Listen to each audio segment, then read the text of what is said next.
This is the E-commerce Edge podcast with your host, Jason Greenwood. Mr. Adam CALLINAN from Pentane, welcome to the E-commerce Edge podcast. Hi, Jason. Happy to be here. It's brilliant to have you along for the ride with me today. And you are based in the beautiful Bozeman, Montana, yeah? It's true. Yeah, you said before we started recording, you said you do a fair bit of outdoor activities and pursuits, right? I spend a pretty significant amount of time out in the woods and in the backcountry. You can't really live here and deal with the rough winters and not want to do that. Doesn't really make too much sense.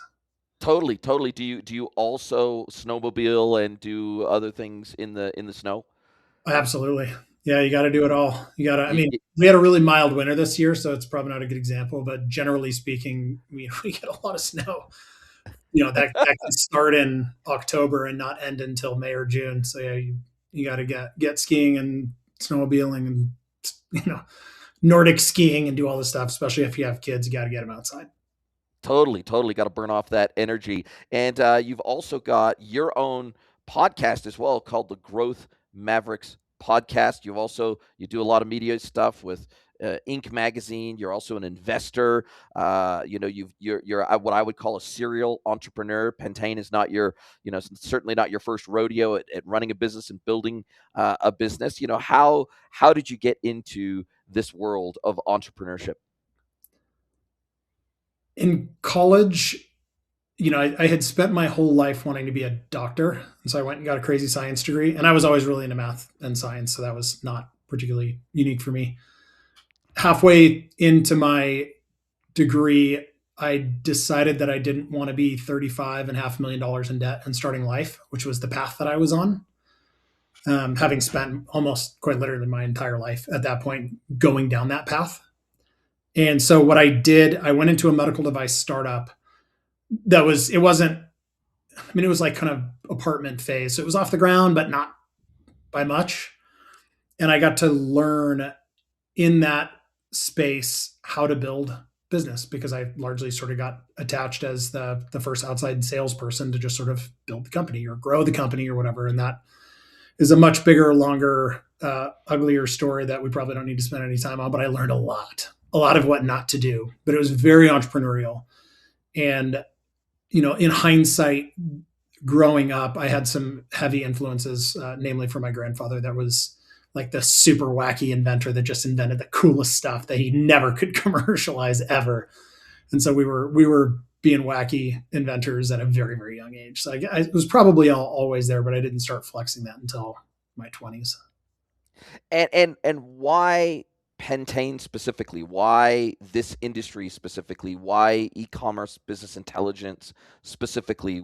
Had you experienced some limitations and other tools and other technologies, etc.? Had you experienced that yourself and you were scratching an itch, or did you just see a market gap and said, "Hey, look, I think I can do this better than what's available out there in the market. So let's go and build some software to deal with this issue." No, software and SaaS in this world was never part of the plan. But I at the same time, I'm sort of in that scientific mindedness of the mindset that you have to start something and let it go where it needs to go.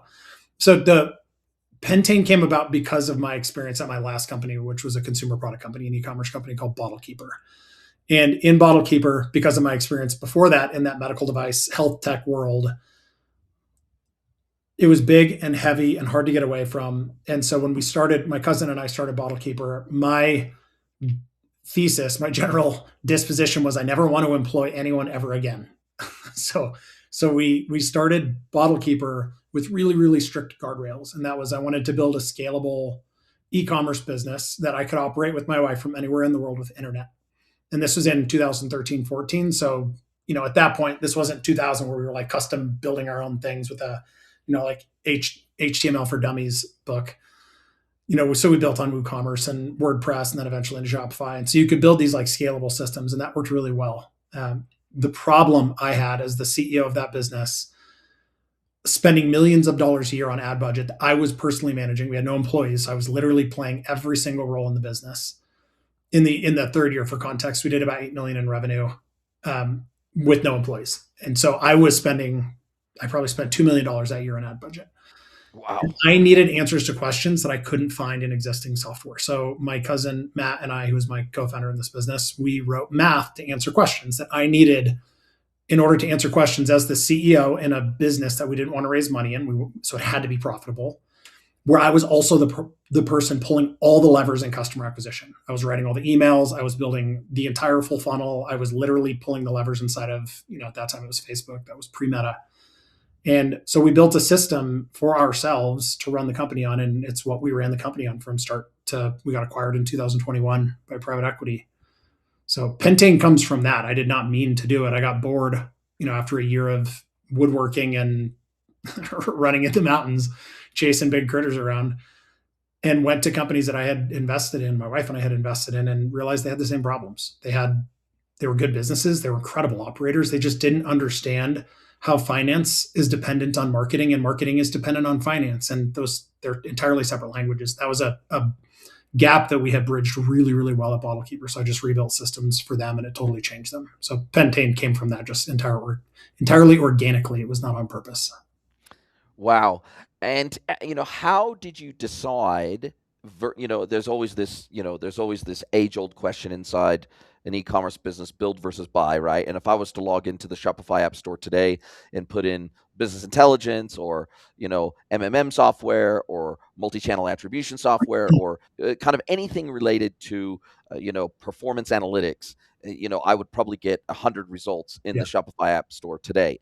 And when you first started out, when you looked out across the industry, was there just nothing you could find that provided the type of information you wanted to see in the way that you wanted to see it as a business owner trying to extract every bit of performance out of your business that you could? Yeah. There were two big issues that existed in 2015 and they exist today. At least they exist pre-Pentane.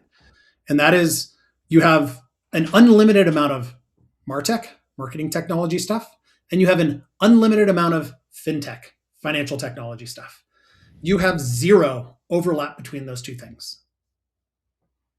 Like full stop. There is zero overlap between those two full things. So that's a problem in itself. The second problem is that every single one of those platforms, and even the ones that kind of try to do it a little bit, they understand the marketing really well. They don't understand the finance enough to do it correctly, or they understand the finance really well and they don't understand the marketing enough to do it correctly. The challenge is that every single one of those systems, they're just going to give you data. None of them are going to tell you what to do with it.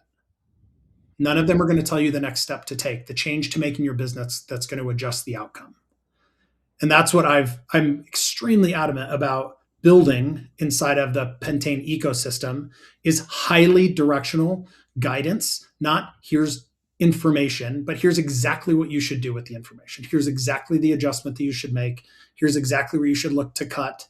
Here's exactly how to set an ad budget at what ROAS that needs to hit a profit goal down to the SKU level. Like it has to be guiding in order for it to be really helpful. Otherwise, it does exactly what the sort of preempt for this question goes through. Is like there's 1,000 technologies, but they all just sort of like reskin the same thing in a slightly different way.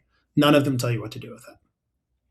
Yeah, and I guess that's why your tagline or sub-tagline here says Shopify shows revenue, your ad platform show ROAS. Neither one tells you if you actually made money today. Pentane does. That tells you what to do next. And you also say, and in all transparency to my audience, I've never worked on a project with you, so I've never lived inside the platform, so I kind of have to go by what's on the website. But you say, you are not bad at business. Your tools are bad at being helpful. And do you attribute that primarily to that lack of dot connecting Correct. and the fact that obviously every ad platform out there wants to claim, every piece of revenue that even remotely touches their platform, and that's why you can get an attribution model that, Google, Meta, Amazon, everybody is trying to claim the performance ad dollar, not only from a spend, but link that back to a certain amount of revenue that they've driven for your business. So do you attribute that challenge to the way that these platforms fundamentally operate, how they fundamentally want to try to claim all the revenue for themselves as part of their platform, and then secondarily these other platforms that maybe are in a similar vein to you that they are not connecting the financial dots in the way that you wanted to see them? Talking about platform level analytics is like an entire podcast episode, right? Mhm. In 2015, this was difficult. You already had Facebook and Google and whoever at that point. This is like obviously pre TikTok, pre Pinterest, maybe early Pinterest. Their attribution windows were already a disaster if you didn't know to go in and tighten them. And even if you do tighten them, they're still kind of a disaster. And they're all claiming dramatically beyond what is probably realistic. That was hard in 2015. And then in 2020, iOS does 14.5 and they block Yep. all the pixels. So now, and this is a conversation I unfortunately have to have a lot, and I teach about it in my Profit Masterclass. Like I talk about it a lot because it's important. The platform level data that you get, performance level data that you get that requires a pixel to be in place where a website is telling them something that happened is entirely useless. Let me back that up. It's fine to use as a baseline. Do not take it seriously. Like if your CPA on Meta is $10 and it goes to 15, call that a 50% increase. Don't look at it as 10 or $15. Like they're just doing their best guess. And it probably slightly skewed in their favor or massively skewed in their favor, right? So let's zoom out and look at the business as a whole and the levers that we can pull in the business in order to change the outcome and just be a little bit smarter about how we look at things like MER and ROAS across the business and implement things into the company that allow us to track whether the new ad budget, the new marketing campaign, the new marketing agency, the new pricing, the new discount, whatever. Let's create some structure inside the business so that we can tell if those things are working. There is a magical metric called contribution profit that answers the question, are those things working or not? If you plot that on a graph over time and you put a trend line on it. The problem, and this goes back to that, like the huge separation between marketing and finance, is in order to get to that number, you have to have pretty deep financial systems, Now, expertise, now data. understanding. Yeah. And then you have to be able to compare it against the things that are happening in marketing, which is again like it just lives in this sort of dead space inside of the company. But there are better answers to the question for sure. And was this one of those things where you I'm guessing you were running a lot of this same logic, this same modeling, this same forecasting, this same, look back attribution and windows and performance analytics, etc. I'm guessing you were doing a lot of this in like Excel or some sort of spreadsheeting tool or something. And then you thought, geez, this is ridiculous. I keep running these same macros. I see doing these same things. I export data out of Meta, I export data out of Google, I import it into the spreadsheet, I run my calculations, then I got to export stuff back into these platforms. And so was it largely about the fact that, and I guess the secondary question to this, which is very similar, is when you bump into most of your new clients, are they already doing some form of this typically in a spreadsheet, in in a Google sheet, in a spreadsheet of some description, or are they using some sort of a tool when they get to you, or are they just typically completely in the dark about and completely reliant on what these individual platforms tell them?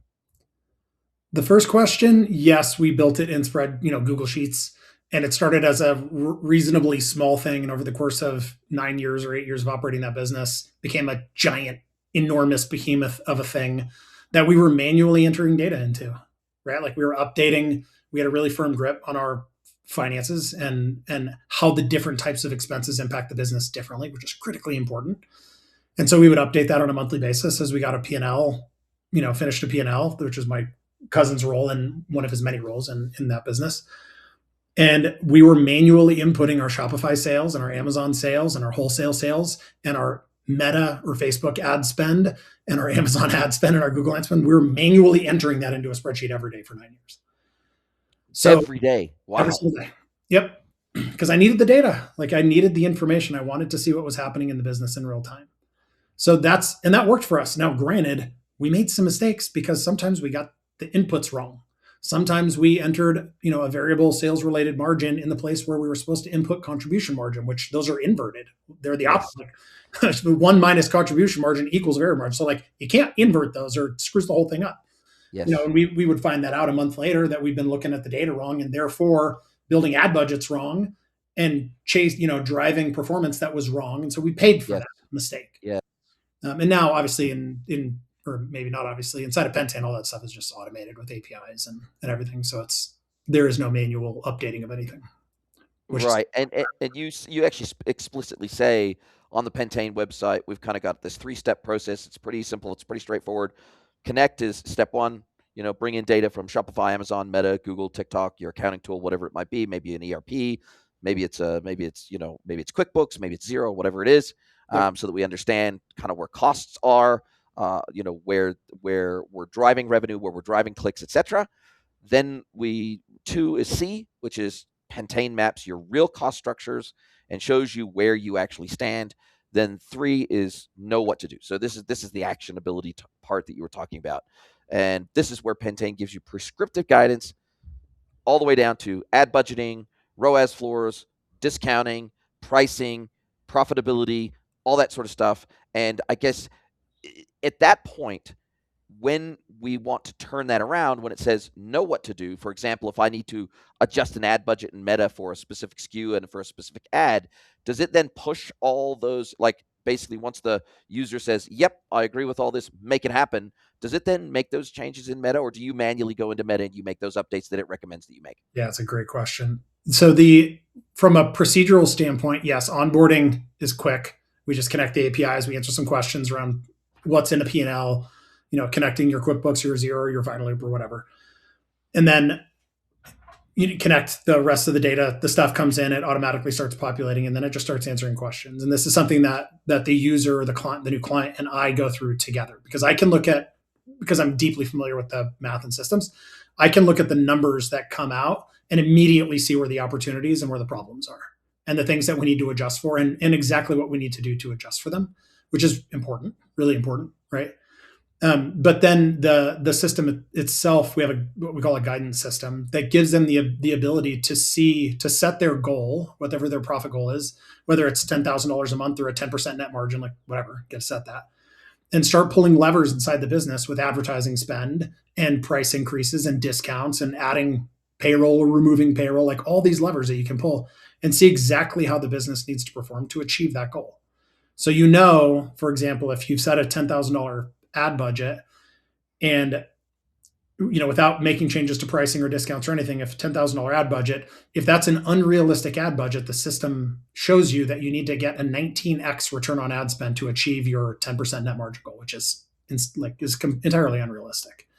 So what are the other levers that we can pull? We either need to increase ad budget to bring that ROAS down, which is how it works for every company on the planet, or we need to play with pricing, or we need to remove some expenses so that we need less of that contribution profit to pay for them. So it just like surfaces all of that information without requiring you to know or execute the math, which is super important. The second part is what do you do from a marketing advertising standpoint at the in-platform level, is something that is a very, very large rabbit hole we are spending a lot of time in right now. That includes a very unique partnership that is going to give us access to the main channels, Meta, Google, and 270 plus additional ad networks at pretty significant wholesale discounts for clients. So that then ventures us into using the data that's in Pentane down to the SKU level. Like, what can you afford based on the margin in this specific product? What can you afford to acquire the customer for? And then how do we build the campaign structure around knowing that we need to get a $42 CPA on this specific product in order to create this profit outcome that you're driving? So we're building in that direction rapidly, largely because it's the direction our customers are asking us to go. Right. So at the moment, though, the customer would then log into their Meta account, for example. They would make the changes that Pentane is recommending that they make. Then Pentane starts to pull in the new data after the changes. And then, because effectively what you've built is a predictive analytics engine. That's effectively what it is. Yep. And then, do you currently close the loop with, after these changes have been made, you detect the changes, the user maybe tells Pentane, yep, we've made these 3 changes you recommended that we make. Now we start monitoring. And do we have look back to say, okay, cool, here's what our predictive analytics told us. Here's what reality is or was as a result of these changes. do they match, are they off slightly? Because it very rarely do things turn out exactly as you predict them to turn out. They may turn out very similar, but not exactly as you expect them to turn out. So Yeah. is there a closed feedback loop from the systems versus the predictive analytics that you provide to generate the signals that would tell you when to make a change in your business? There is. We have inside of the system, again, because it's got the financial stuff and it's got the marketing stuff. We have a built-in system that is tracking contribution profit over day, Mm-hmm. and there's a logging function inside of that, so we can create logs of when things happen. Like when we test a price up, we go to free shipping, we test a new ad campaign, like whatever that is, and the system will look at that date forward and plot the contribution profit over the course of the next week or two or month or however you want to look at it, and plot trend lines over those things, which is the most clear answer to the question, did this thing work or did it not work? Mm-hmm. So it's not going to say we assumed it was going to go up 11.2% and it only went up 9.5%. I'm sure we can grow into that. I don't uh, as our customers want us to, but it absolutely does close the loop and answer the question, are these decisions that we're making and changes that we're making over a reasonably short period of time, not over the course of the next year, over the course of a couple of weeks or a month, were they positive for the business? Were they adding contribution profit? Were they negative, as in taking away contribution profit? I love that. I love that. And what are the typical challenges? Like if you had to list the top 3 challenges that your customers are wrestling with when they first come to you, uh, what are those like top 1, 2, 3 things that they just consistently either get wrong and they don't realize they're getting it wrong, or that they're really struggling with in their business and they know they're struggling with it, but they don't really have a way to fix it until they meet you? I mean, the number one thing that we see when we have companies come into Pentane, I mean, it's literally like 84% of companies that we talk to admit that they're just entirely making up their ad budgets. Like they're Wow. finger in the wind, entirely arbitrary. And that's not a judgment. Like I've been there. I understand why that is. Because if you don't know exactly what it needs to do to produce an outcome that you deem as positive, it's like gambling. It's purely at risk.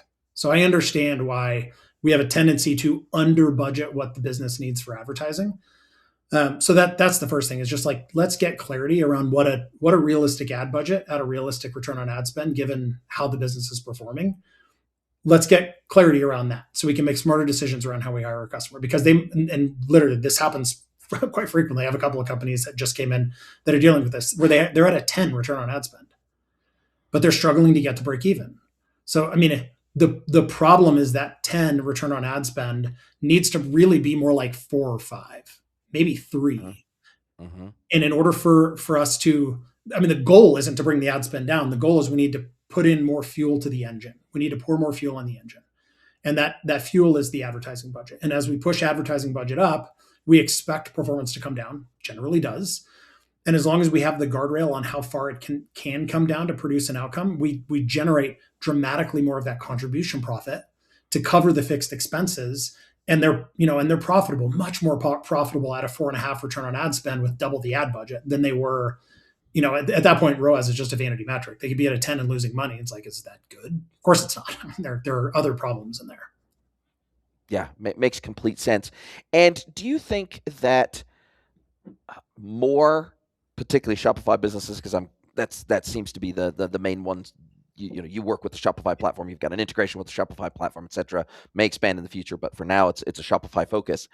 Do you find that more and more, because I see every day, like I'm in LinkedIn every day, I am in Reddit every day, I'm in X every day, and it seems to me that especially since COVID, there's a lot of people starting up Shopify businesses that have zero experience with e-commerce. They've got zero experience with marketing. They've got zero, like they might have a hobby, for example, that they're really into that they try to turn into a business, or they just try to find something in the market that they can drop ship because they don't want to do the 9 to 5 grind anymore. Or, there's lots of reasons that people start businesses today, but I'm just seeing more and more that just don't really have much business experience. They just don't have any entrepreneurial experience. And they're asking the most basic of questions in these, they're saying, hey, go to my website and roast me. What's wrong with my website? I spent $5,000 with Meta over the last week and I didn't get any sales from it, or, whatever it might be. Right. And so they're asking what I can, as somebody who's been in the industry for 26 years, they're asking literally the most basic of questions. And I'm going, what the hell are you doing? And it's probably partially Shopify's fault, because they make it sound like, oh, set up a Shopify store and, you're going to be making millions tomorrow. It's kind of like the field of dreams, build it and they will come. And that couldn't nowadays, because of the low barrier to entry to setting up a new store. The challenge is not getting up and running, which in the beginning of e-commerce, that was the challenge. It was actually getting up with a running solution that could actually sell to the world was the hard part. Now that's the easy part. Running a successful, profitable e-commerce business is now the hard part. And so are you getting, what is the typical level of knowledge that new clients typically bring to the table with you? Or are you seeing a general flooding of the market with people that just don't really know how to connect the dots in their business to understand, okay, run an ad, even if somebody clicks through and purchases, is that purchase even going to be profitable from purchase one? Or am I going to need them to now become a repeat customer 2 or 3 times before I'm now profitable on the acquisition of that customer? Like, it just feels like the level of knowledge of a lot of these new Shopify entrepreneurs is really low. And that is a real challenge, because that's not Shopify's fault that they literally don't know what they're doing. And, it doesn't mean that the Shopify platform is bad. It just means that it's lowered the barrier to entry to the point where now what used to be a kind of a technical and business filter for people to get to a point where they were prepared to invest in a new business online, those barriers are all gone now. And so I feel like there's extreme variability in the caliber of entrepreneurs we see entering the e-commerce space today. Yeah, I mean, it's a huge. I feel it's kind of a double-edged sword, right? Like I want to, as an entrepreneur and someone that was in that same position one day, just like I'm sure you were. Yeah. I want to say that everybody should have the ability to do it, should have the access to do it, but should everybody be an entrepreneur? No. Unfortunately, fortunately or unfortunately, no, because what it takes, the amount of time that it takes from that first point where you're like, this is how typically it starts, right? Someone has a problem, they solve their own problem, they create a solution to solve their own problem. Their friend Joe's like, hey, I got that problem. So you sell the thing to Joe, and now all of a sudden, like, other people have it, and you start selling it, and you pop up your Shopify site and you sell it to everybody and you're like, I have a business now, I'm CEO. And that's incredible. That's the start of the American dream, right? But then that's kind of where things have a tendency to stop and get held up, because that entrepreneur, that very new entrepreneur, doesn't know where to go next. And the reality is, what they're building, whether or not they realize it, they don't realize it as part of the problem, is they're building this huge 2,000 piece puzzle. And the puzzle pieces aren't the same size. Some of them are more important than others. And maybe they figured a couple of those things out, but it's like, it is the website, and it is the language, and it is the conversion rate, and understanding how to functionally test that. Massive pieces of the puzzle. It is driving more AOV. You're not going to sell a $25 hat that you paid $13 for to someone on the internet unless you sell them 7 hats. But they don't know that, because they haven't had to try to go sell that and realize that their CPA is going to be $40, which is why you can't sell somebody a $25 hat. So do I see that a little bit? We occasionally get companies coming into Pentane that are pre-revenue. Usually they have some experience. They're coming out of they worked at a company that was doing something like this, or they have some level of, domain expertise. Most of the time a company is coming to Pentane, it's because they've figured a lot of that stuff out, maybe not most of it.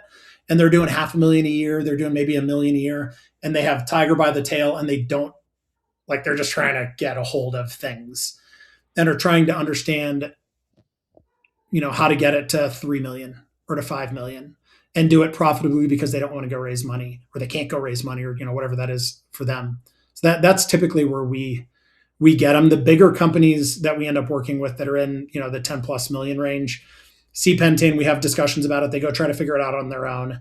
They spend 3 months or 6 months in deep pain and then realize that there's an easier way to do this. It's usually in Q1 after they've set their projections and goals in Q4 and didn't get anywhere near them because it's hard. So they have to experience a little bit more pain and scar tissue to see that there's an easier way.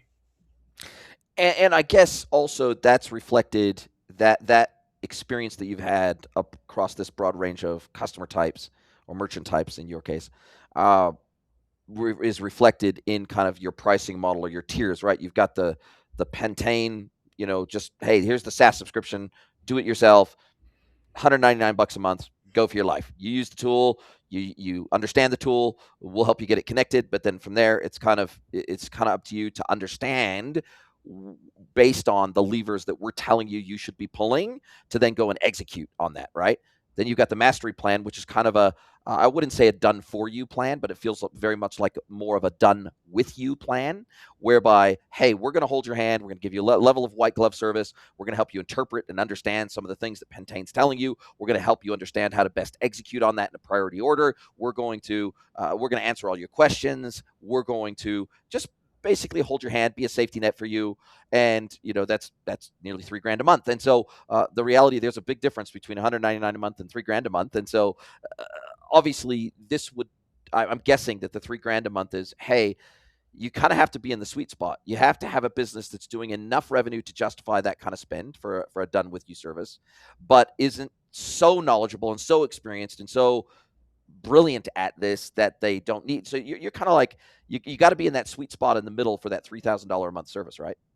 Yeah, I mean the 199 Pentane app is is very much a do it yourself, with the huge caveat that we are pushing tons of information to you and Yep. pushing what to do and how to do it and what's broken. And we have like this green light, yellow light, red light thesis, because the math and structure can answer an incredible amount of questions. We don't need AI to do that. Now, we use AI in some things, but it's generally just converting my like profit masterclass language into English, so someone can understand the underlying data and math.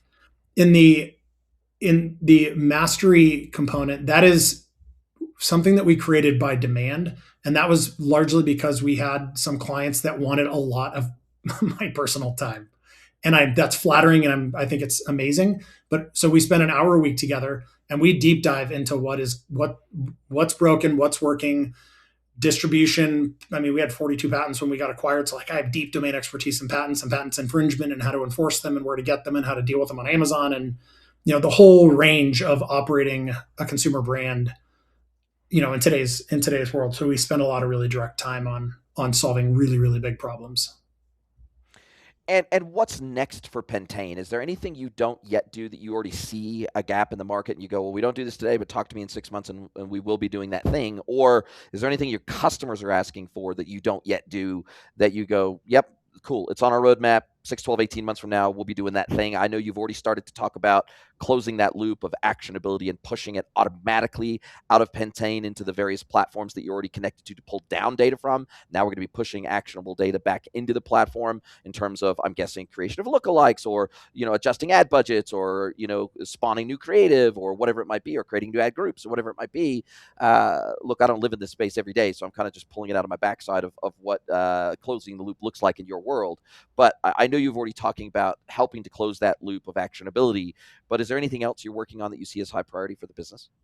I mean, the next high priority is that customer acquisition component. I mean, we have it's not just about closing the loop. It's actually about executing within that ecosystem inside of a single platform that gives us the ability to dramatically increase visibility on attribution, which is, as we have already talked, a giant A conundrum, mess. Yep. giant mess. Being able to, with volume, our volume and our partners' volume, being able to offer our clients significant discounts on CPMs, 10 to 15% discounts, basically by being able to draft budgets of big, huge companies that are spending $1 million a day. And being able to do that and execute inside of that ecosystem on top of what's actually profitable for the company. So being able to be really directive on on what's an appropriate CPM, how do we bid down the CPMs in that infrastructure based on what we need to achieve in order to be profitable for this for the customer, which is a really powerful, really powerful step in the process. So that's where we're spending an incredible amount of time right now building and testing that out. And there's an insane amount of promise in there. Yeah, and I guess one of those things would also mean, because I know that like for the elite ad managers and budget managers of performance platforms, they're adjusting, their budgetary thresholds intraday. It's not just, oh, set it and forget it for a week or a month or 6 months or whatever it is. Like they're looking for those intraday opportunities where less demand, more opportunity. Cool. Let's raise the ad budget during that time. Let's decrease the ad budget when it's hyper competitive and the bid ask is a super tight spread. So it feels like being able to be almost on autopilot, instantly actionable, where we can take advantage of those opportunities in near real time. That feels like a pretty big step change in how the platform works. It is. I mean, short answer, yes, it is. It's a material change in the structure and the value that it provides to a customer, because it will grow to have the capacity to do and act on those things in real time in a single platform that covers Meta, Google, 270 plus other ad networks that a $10 million a year business doesn't have access to, because we don't have the scale to go and access things like programmatic. Yes. So being able to do that and then be able to automate based on the performance that the business requires, exactly as you describe. I mean, we did that at Bottle Keeper. We got really aggressive about the days that we advertised, when we advertised, got down to the hour level. We were pulling things up or down. And that was, that was the last time I was doing that was 5 years ago. But it's not different. We just have to be more careful about it now, because in 2016, you could build your entire revenue model on Meta. You can't Yes. do that anymore. Like we're in Yes. we're in entirely different territory today. So we have to be a lot more aggressive and careful about how we're using ad budget in smart and responsible ways, and doing it in so that it has to be profitable. Yeah, like it totally makes sense. Where do you think AI is going to take you? Like, are you using AI internally? Are you using Claude Code? Are you using Cursor? Or, what are you? How are you using AI internally to make you guys more efficient at developing the product faster?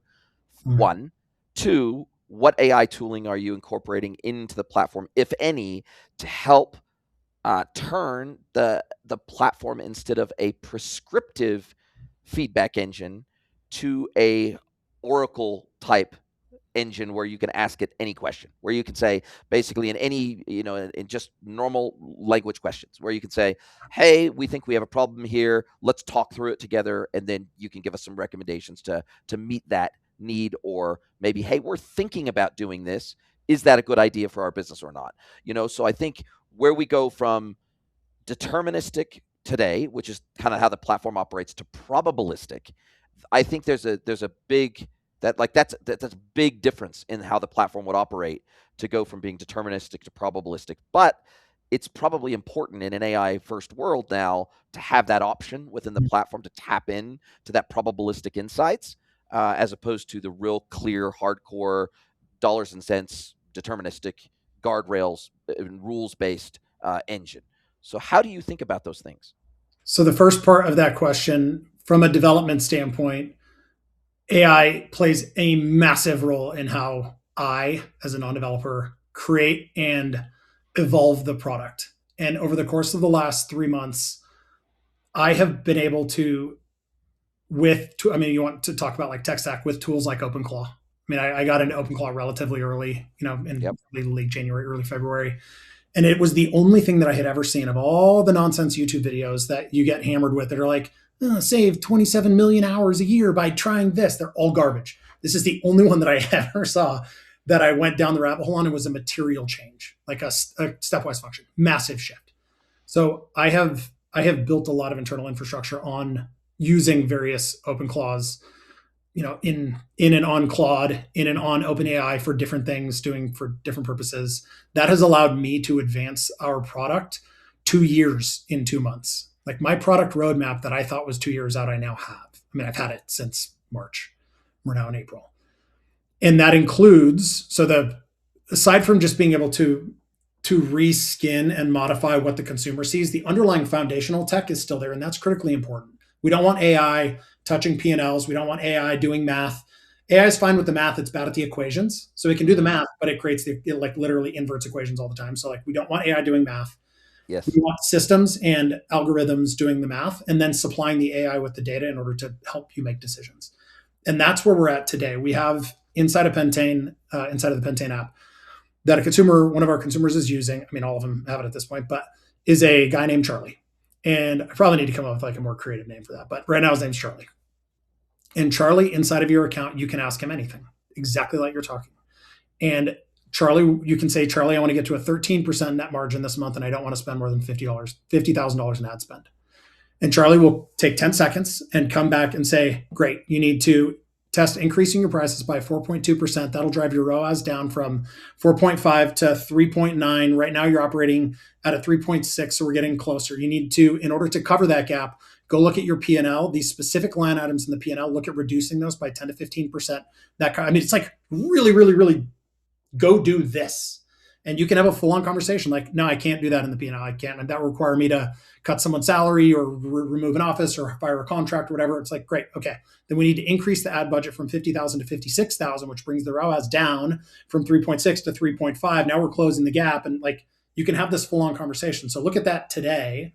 And then as we start to incorporate the marketing component, that adds a whole nother schematic of do this on the financial side to make it easier for the marketing systems to function, and then go do this on the marketing side. The next step to that is, you want me to go do this on the marketing side? So you can kind of see the stepwise progression this goes down, gets into the point where it is kind of an autopilot. Yeah. You will have the capacity to have an autopilot situation. Very exciting. And if you could, whip out your bag of fairy dust and sprinkle fairy dust on, the e-commerce industry broadly, or, performance marketing management more granularly, what would that look like? If you snap your fingers and change one thing about it, what would it be? Oh man, there's a huge list of I think from an paid advertisers will hate me for this comment, but I think there has been a really challenging relationship between e-commerce companies and paid media agencies, not marketing agencies as a whole. Like there's still a massive need today for a lot of the stuff that happens in a marketing agency. But I was complaining about paid ad agencies 10 years ago. People are still complaining about paid ad agencies. And then some, like doctors and attorneys and accountants, like some of them are great and some of them are terrible, and most of them probably sit somewhere there in the middle. Yes. The reality is, in the world of AI, they they have their eyes open. They know this is coming. Like the creating the ad campaigns and the structures and managing the budgets and doing the this up, that down, like that's a commodity, Yeah. becoming very much a commodity situation. So I think that is something that needs to have been changed for that entrepreneur that's coming in that doesn't know how to acquire a customer, and isn't going to take 2 years to learn it, or doesn't have the capital to go hire the person that already has the domain expertise that's $200,000 a year. Yep. Um, I think we will step into, in the very near future, we will step into a world where that problem will largely be solved for that company. So when we look at their puzzle, we can take that piece of the puzzle and just take it off the table. Like go focus on these other things, the innovating your product, talking to your customers, figuring out how to sell it, figuring out how to optimize Getting conversion. better deals from your suppliers, et cetera, et Totally. cetera. Want to renegotiate stuff, get to some volume, dangle the carrot, do whatever you got to do. But like, let's just take that piece that 2 years ago, 10 years ago was complicated and a barrier, and let's just take it off the table. Love that. Love that. And I will drop a link to your LinkedIn profile and the Pentane website in the show notes. But other than that, if people want to get a hold of you and talk all things sort of performance media management, what's the best way to get a hold of you? I mean, yeah, the best way is either through LinkedIn or through Pentane. If you book a demo, right now you do it with me. That's really important.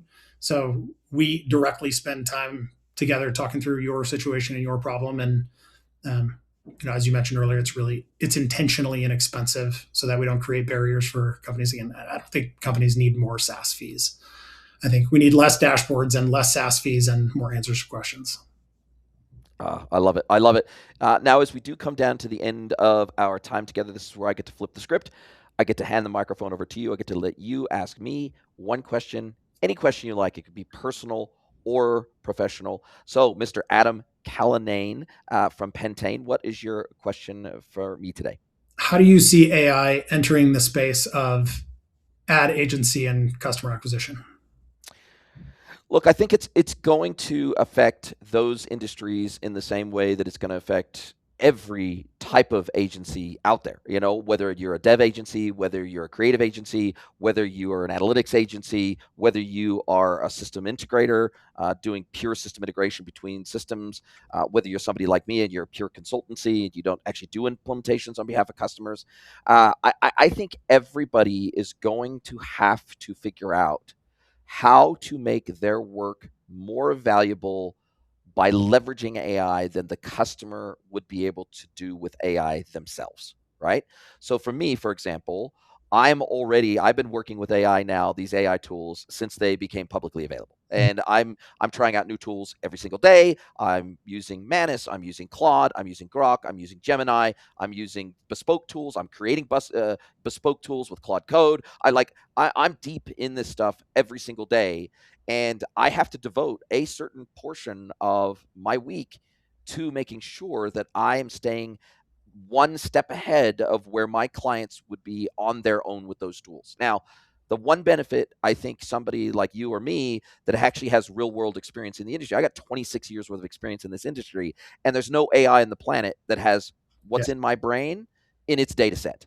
And so being able to, it might have some generic consulting templates and information from across the internet and, some standard documentation types or collateral types that it can create and write on behalf of customers, or some standard architectural diagrams that it can generate, etc. But it does not know how to take 20 years worth of experience that's in my head and adapt that for each individual customer engagement that I have with my customers. And to help make that nuanced on the fly consulting that's required to say, well, look, here's how I've seen these people do it, and I think this is why it would work for you, or here's a variation on that and why I think it would work for you. Here's, and I'm staying up with the latest technology, not just AI technology, but all commerce technology in general. And so, if you're only in the market for new technology once every 5 to 10 years, you don't even know what's out there. And oftentimes when a manufacturer or distributor comes to me, that's literally the question they're asking. They're saying, hey, we haven't replatformed in a decade. We don't even know what's possible now with either off-the-shelf technology, customized technology, or bespoke technology. We just don't know what's possible. You do. Help us vet what's possible out there in the market. Help us do search and select. Help us do proper full stack enterprise architecture. Help us create a roadmap. Help us create a budget expectation around this. Help us understand what ROI looks like and TCO looks like for these technologies. Like, they just don't live in this space every day like we do. And so, therefore, there's always room, I think, for domain expertise. I think there's always going to be a value in that, so long as I think any agency, any tech, anybody that works in the tech space in any capacity, if you are not using these tools and testing these tools almost every single day, you are probably pretty quickly going to find that you don't have much value to the market. yeah, And so, like for me, from a customer delivery perspective, I'm using AI to automate a tremendous amount of the junior analyst type of research that I would normally have to do myself on these high dollar one-to-one engagements with my clients. And now I can, if I supply it with my own proprietary internal data, my own internal proprietary frameworks, my own internal discovery collateral that I collect from a client in my own unique way, and I supply that to AI. And I'll just give you one tiny example. So Read AI now has an MCP server that I can connect directly into my BRD generation workflows, which means that I can retrieve all the transcripts from 20 different discovery workshops, and I can now ask questions of that information and say, oh, by the way, maybe I forgot, 16 hours worth of workshops or 24 hours worth of workshops. Oh, what was it that they said about this thing? Right. And I can query all those transcripts and instantly get an answer where I would normally have to go through and I'd have to re-listen to or watch those recordings to get that information. And so the automation that AI is bringing and the speed with which I can turn around data and information for my clients is massively benefited by AI. It's massively beneficial. So, like, that's a really long-winded way of saying I think shitty agencies, shitty consultancies, I think they're just going to go away because the gap between truly elite agencies and providers and vendors, and like the gap between them and the really poor or average ones, like that gap is growing because of AI. And you can't be a really shitty consultant or a really shitty agency, tack AI on top, and all of a sudden become an A1 agency. That's not what AI is going to do. But what it does is, if, for example, if you're a developer, it might take you from being a B grade developer, and it might help to take you up to an A grade. But if you're an elite developer today, it's only going to make you more efficient at putting out good quality code. So yeah, I'm already starting to see this. I'm already starting to see the agencies that are stuck in the old ways of doing things. Like, that becomes a deciding factor for some customers. Do I want to work with you or not? If you don't know anything about AI and you're not leveraging AI at all, then that means you're not going to be efficient for me as your customer. So I'm going to go pick someone who is. That's kind of what I'm seeing evolve in emerge in the market today. I really want that to get applied to legal and law firms.